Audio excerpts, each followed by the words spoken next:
Closed captioning is brought to you by IT&E Life in Motion. KUAM News Headlines is presented by Calvo's Insurance, a legacy of trust. Serving Micronesia since 1938. Matson Navigation, serving Guam and Micronesia for 20 years. Cars Plus, Dodge Challenger, the undisputed champion. IP&E, fueling excellence. McDonald's of Guam, I'm loving it. And King's Restaurant, located in Tamuning and Dededo. Always open, always local.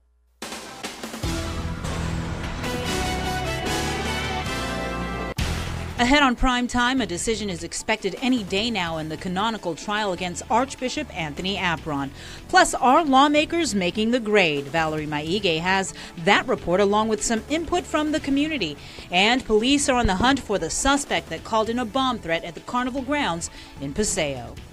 Afternoon and good evening, everybody. I'm Jason Salas alongside Sabrina Salas-Matanani, and we are on air and online. Thank you so much for tuning in tonight. Well, it does appear, my friends, that Archbishop Anthony Aparon could have some ammunition to fire back if he's not satisfied with the results of his canonical trial over in Rome. This news comes according to one expert who chimes in after sexual harassment allegations were made against one of the priests investigating Aparon's case. It's our top story with Crystal Paco. A decision is expected any day now. This according to Guam's coadjutor Archbishop Michael Burns, who previously reported Archbishop Anthony Aparon's fate now rests with 3 unnamed judges. The discovery period of the trial is ended. And the next phase, which will happen sometime in the next several weeks, will be a convening of the 3 judges to deliberate on what they heard. And there's 3 possibilities: not guilty, guilty, or not proven. While we wait for a judgment from Rome, it's recently been revealed that one of Aparon's investigators stands accused of sexual harassment. Father Justin Walks, according to South Dakota News Reports, allegedly touched a woman inappropriately and sent her suggestive text messages. The woman, who remained anonymous, worked at his former parish. Patrick J. Wall, an advocate, former priest, and canonist, tells KUAM this development could be used to Aparon's advantage. So that will be very interesting to see if Archbishop Aparon's canonical attorneys challenge the canonical process. Father Walks was on Guam earlier this year along with other members of the tribunal tasked with investigating Aparon and collecting testimony. Wall says Father Walks plays a critical role as the notary and should have a reputation that is both unimpaired and above all suspicion. The code is very clear that this is a sacred position that he has. It's a position of trust. As the notary, he's the one who handles all of the documents. He's the one who interacts with all of the witnesses. He interacts with all of the judges. He is the official recorder of it. And when the judges finally make a decision, just as Father Walks has been in communication all along here with Archbishop Aparon and his canonists, Father Walks will be the one who will need to communicate the decision of the canonical court to the Archbishop. So he has a very central role in this, and his integrity, has to be above all suspicion. Canonical trials are done in secret, which is why there is limited information on Aparon's status. Here at home, a hearing is set in the District Court of Guam on August 29. There, parties will argue Aparon's motion to dismiss the 4 lawsuits against him. Similar to previous hearings, Aparon isn't required to be present. He is represented by attorney Jackie Terlahi, who maintains her client's innocence. Reporting for Guam's News Network, I'm Crystal Paco. Thanks, Crystal. Governor Eddie Calvo doing the full court press, lobbying hard for the passage of legislation to help solve the Guam Memorial Hospital's chronic budget woes. It's legislation to raise taxes. He appeared today before the Tumon Bay Rotary Club to explain his plan and lobby for support. Nestor Lecanto reports. The governor is awaiting action on a pair of bills, one to authorize a $125 million bond to pay for new equipment and to renovate the hospital's dormant Z-Wing and turn it into a potentially money-making outpatient services center. The second bill would raise business privilege taxes from 4% to 4.75% to cover the bond's debt service and fund the hospital's chronic operational shortfall. He says he will continue to seek proper funding from the federal government for issues such as Medicaid reimbursement and compact impact tied to hospital services. But for now, the additional costs will be shouldered by Guam taxpayers. We can't wait for the United States to straighten out their healthcare system. We've got to do what we have to do. I'm here today to ask for your support. Calvo fielded questions from Rotary members about taking on more huge debt and about raising the BP taxes. He explained that only 3 out of 10 patients seen at the hospital can pay. The rest can't pay in full or even pay at all. But the governor says the hospital still has a moral obligation to treat all patients, regardless. This hospital is so critical to our society. We cannot allow it to fail. In fact, we can't even allow it for mediocrity. It has to be the best. For Guam's News Network, I'm Nestor Lecanto.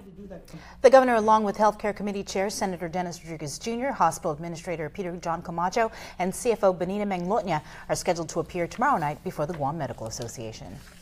So, how do you think your senators have been performing while in office? Today, the Guam legislature released its annual report on its finances and accomplishments. Valerie Maige takes you inside the numbers. They're more conscious, in introducing bill rather than just introducing bill because they want to make something their name out, from the number of bills. But I believe, I'm convinced that they're doing their very best. Pascual Sablan from Agana Heights spoke highly of Guam's policymakers. Sablan says he's noticed Guam senators are a lot more conscious. As Sablan has shared his thoughts, the legislature has produced a progress report of their own. The 34th Guam legislature released their citizen-centric report. Legislative Executive Director Jermaine Alerta says the report is mandated by law and that every GovGuam entity put one together for the public to see. Additionally, the law states the report must be formatted so the data can be easily understood. It was during the 30th Guam legislature the law was enacted to address the public's need for better fiscal accountability. It states that, quote, poor performance has created a problem of trust between citizens and their government, end quote. Jean Kitagua from Guam says she has noticed legislation these days is geared toward the island's families, but Kitagua says it may be too early to rate the current legislature. Give them enough time to learn more about their jobs. It's still too young to actually draw a fair, conclusion on their performances. Taking a look at the numbers for fiscal year 2016, the legislature spent a total of $8.6 million, with nearly $6 million in salaries and $1.2 million in benefits. For FY 2017, at the end of the second quarter, the legislature spent a total of $4.9 million, with salaries again taking the bulk of expenditures at $3 million. The report also reflected on the 33rd Guam legislature's performance, with 411 bills introduced, 255 passed, and 240 public laws enacted. The current legislature has introduced 159 bills to date. Dededo resident Rolly Manuntag says policymakers are doing an okay job. The only problem is in the implementing side. That should be followed through. If they only plan and pass bill and no funding, then it's useless. The full report is available on the legislature's website at guamlegislature.com. Reporting for Guam's News Network, I'm Valerie Maige. Closed-door talks are ongoing into that investigative hearing involving Senator Jim Espaldon. But CNMI Representative Edwin Probst, who filed the ethics complaint against the senator, says he doesn't see the harm in releasing details of the ethics meetings. It's basically a warning shot, and I don't know how else to put it. It's a warning shot to anyone who comes into our islands, that comes in here and wants to make deals and everything, and does it without a business license, without a license to practice law, without a lobbyist license, and you are a public official, an elected official from another island. When you come to the Commonwealth, we treat you as such.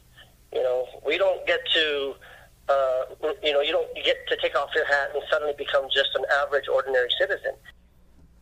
Probst had the opportunity to come to Guam to participate in the hearings, but declined, saying he has done his job as far as filing the ethics complaint. Meanwhile, messages were left with Espaldon's office for comment, but there has been no response as of news time. Got a story for you now about a rather interesting piece of legislation as a bill allowing marriage applicants more options to change their names has been introduced. It was done so by Senator Mary Torres and named Bill 158, allowing for applicants to change their middle name and surname by which they wish to be known upon marriage.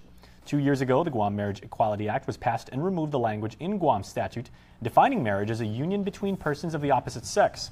Bill 185 assures that it corresponds with current statutes pertaining to equality in civil marriages. A scare in the island's capital Monday night. We brought you that on our social media last night. Forced several to evacuate the area. It was around 7 o'clock last night. The Hagåtña Precinct Command got a call of a bomb threat at the bingo area at the Liberation Carnival grounds. Guam Fire Department, GPD, K-9 Unit, Hagåtña Precinct Command Unit, CSI, and Homeland Security all responded. Investigators checked the area but found nothing. The all-clear was given at around 9 p.m. Authorities are now looking for the person responsible for calling in that threat. If you have any information, please call Guam Crime Stoppers. The number is 477-4357. And also, Manila, a man is under arrest accused of robbing a tourist at gunpoint. 22-year-old Devin Jesus Carbon Santos has been charged with robbery, possession of a deadly weapon, and the commission of a felony, reckless conduct, terrorizing, criminal mischief, and crimes against the community. The event happened last Sunday on Fair and Holt Avenue over in Tamuning, as police say a woman was walking towards the Sheraton when a man approached her and robbed her at gunpoint before taking off on foot. There's been no word if the victim was injured. Authorities later tracked down the suspect and made the arrest. Now, this isn't a first for Santos, as KUAM News archives do show that he, along with 2 others, had been arrested in 2013, charged for robbing a Japanese tourist over in Tumon. Stay tuned. We've got a lot more news after the break. There are more ways to experience KUAM News than any other source on Guam. Download the KUAM News app for your Apple or Android device for 24/7 news, sports, videos, weather, streaming with KUAM radio, and important news alerts. And stay connected at home with Guam's first app for Apple TV. All available now from the App Store. This is Tabby. Tabby service provider is IT&E. This allows her to walk on campus without having to rely on Wi-Fi. Hey, Abby. Hey, I switched to the IT&E student plan just like you. I love how affordable their plan is. I'm so glad I switched to IT&E. What? Get up to 5 gigs a month for just $30 and the first 3 months free at IT&E.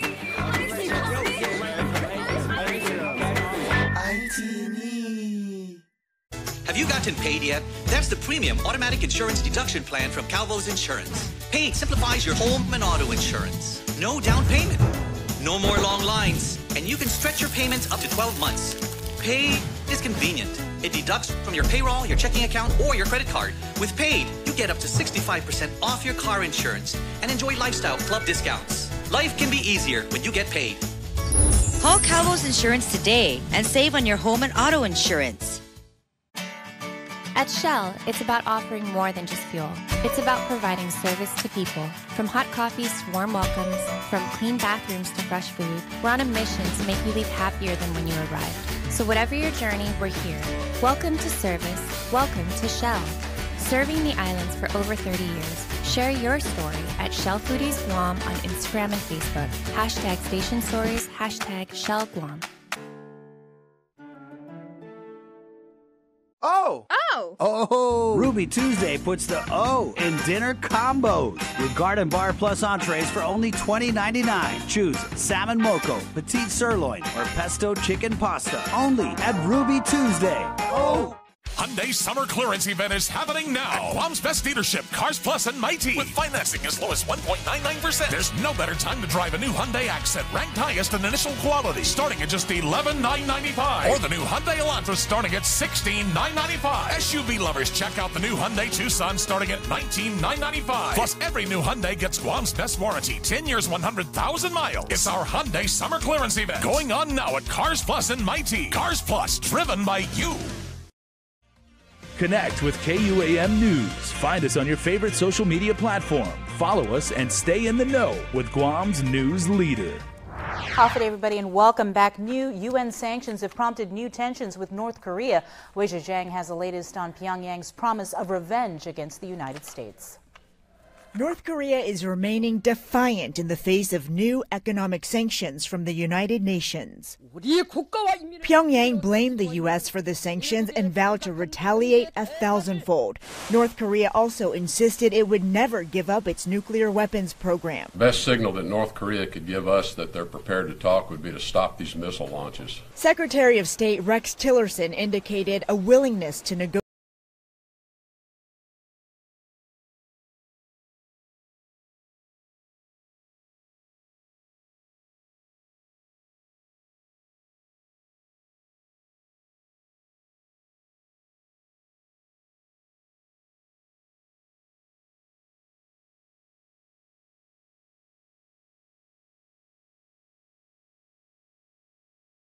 that Pyongyang is prioritizing its security over the economy. I think Kim Jong-un, this young leader of North Korea, believes that his possession of nuclear weapons is his ultimate protection against any foe, most especially the United States.